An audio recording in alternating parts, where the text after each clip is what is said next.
Bueno, como hemos podido ver en estos segmentos anteriores, la diplomacia parlamentaria va teniendo una importancia cada vez mayor.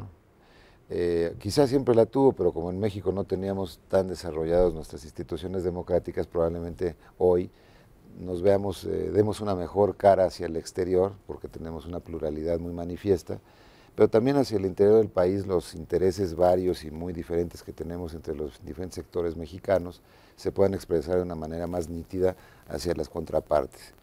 Y aquí entramos en este tema de los objetivos de la política exterior con lo que iniciamos quizá. Es muy difícil, siento yo, para una entidad como el Senado poder evaluar algo en lo que no hay un consenso de lo que se pretende lograr. Es decir, el taxista pretende llevar a personas de un sitio a otro, no sé, el astronauta llevar una nave al espacio, pero aquí a veces no se sabe bien a bien qué se espera de la política exterior y por tanto, pues es muy difícil decir lo están haciendo bien o lo están haciendo mal.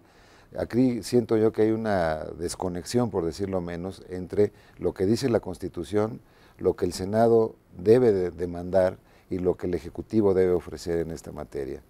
No sé, es una primera, tratando de llegar a algunas conclusiones para avanzar en esto, Eloy. Definitivamente, yo creo que lo que sigue, Enrique, es justamente que se inicie con una definición de cuál va a ser la política exterior.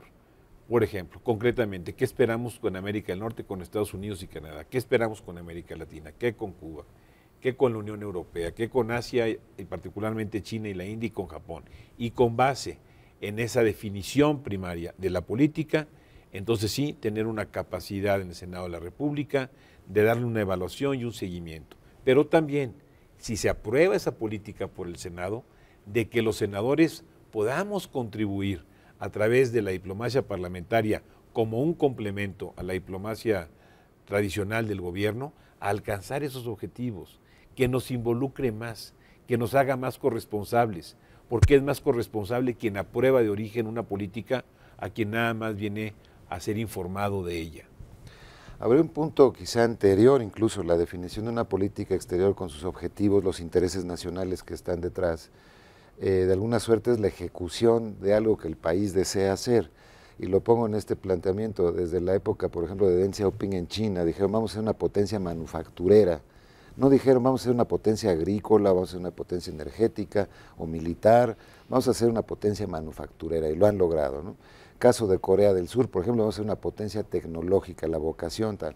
Caso de Alemania, vamos a ser una potencia también manufacturera, pero del segmento más alto. En el caso mexicano, yo siento que andamos un poco perdidos en cuanto a cuál es la vocación del país. Y si no se tiene esa, decir, bueno, vamos a ser yo creo que podemos ser una potencia agrícola, ciertamente, una potencia minera, fácilmente. Pero es una cuestión también de una decisión nacional. Vamos a poner los instrumentos del Estado para que esas industrias realmente florezcan y seamos una potencia mundial en esas materias. Podemos ser una potencia turística, podemos ser una potencia de servicios, sin duda, pero ¿cuál es la vocación? Entonces, a partir de eso puede decir uno, yo me asocio con Europa en esto, sabiendo que yo tengo estas fortalezas. Entonces creo que tenemos que hacer un trabajo ahora que se avecinan campañas, siendo yo Eloy, que es un momento muy bueno, son momentos de reflexión para el país. Y aunado a ello, que yo suscribo esa reflexión, también hacia el interior del país. Por ejemplo, ¿cuál es la vocación de una región como Nuevo León, en el noreste? Ayer estuve en Jalisco y yo veo en Jalisco y en Nuevo León ciertas afinidades, como en algunos casos del Estado de México y el DF. ¿En qué? En que nosotros podemos ser muy competentes en la nueva economía basada en el conocimiento.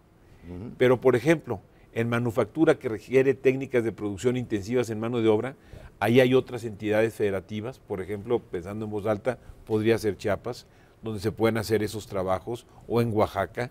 ¿Por qué? Porque hay posibilidades de mano de obra más competitiva que la que tendríamos nosotros. Otros son potencias, por definición, agrícolas, como puede ser Sinaloa y una parte de Sonora. Entonces, lo que le ha faltado, así como definición de rumbo al país, hacia el interior del país, también ha faltado las ventajas comparativas regionales. Así es. Para trabajar como región. Y yo creo que eso es parte de una definición indispensable, tanto para la política exterior como interior. ¿Por qué? Porque cuando no hay definición de rumbo, no hay viento favorable. Totalmente. Entonces, a lo mejor han soplado vientos muy buenos, pero no hemos sabido aprovecharlos. O vamos muy rápido, pero no sabemos a dónde. O zigzagueando. O zigzagueando. ¿Verdad? Entonces aquí ha habido los pesimistas que dicen, como dice eso, pues que no hay buen viento, que para qué pongo las velas. Los optimistas dicen, las voy a poner porque ahorita viene el viento. Y el realista dice, yo pongo las velas y las adecuo a como venga el viento. Entonces, esa capacidad también estratégica de darle rumbo, porque sabemos que yo voy a poner las velas para orientar al país hacia donde se necesita. Y me voy a apoyar en Nuevo León y en Jalisco en esto. Y me voy a apoyar en Guerrero en esto otro. Y Quintana Roo va a ser una potencia con Baja California Sur en materia, por ejemplo, turística, etcétera. Y más proyecto de país, ¿no? Claro. Pues yo celebro muchísimo realmente esta conversación, senador Eloy Cantú, porque no solamente creo que has dado un panorama distinto y desconocido quizá de lo que está ocurriendo en los trabajos del Senado en materia de política exterior, pero porque la discusión ha permitido abrir esta temática tan delicada y tan ocasionalmente olvidada, que es la conexión entre política exterior y política interna. Es decir, son dos vasos comunicantes, finalmente es el sector político del país. La política interna y la exterior no se pueden separar una de otra. Y creo que este es un debate que debemos profundizar mucho en México. Siento yo que ahora de cara a las elecciones, como sabes, en este mismo canal está viendo yo un programa donde los aspirantes a la presidencia están pasando, a donde se les preguntarán muchas cosas y a mí me corresponde la parte internacional de mandar algunas preguntas a los aspirantes. Creo que este es un tema bien importante para hacerlos cuando menos reflexionar a los candidatos a la presidencia o precandidatos, con miras a que tengamos una mejor integración de la parte del sector político del país, que creo que eso lo tenemos un tanto cuanto perdido. Con esto terminaríamos nuestro programa y te agradezco muchísimo, Eloy, tu presencia, de veras que estás cordialmente invitado cuantas veces quieras. Si tienes mensajes, quejas, críticas, todo será muy bienvenido y de veras muchas gracias, Eloy. Soy yo quien agradece, Enrique, esta oportunidad de estar en tu programa. Muy amable. Pues muy buenas noches, amigos de Efecto Mundial. Terminamos así esta noche y muchos saludos a sus casas.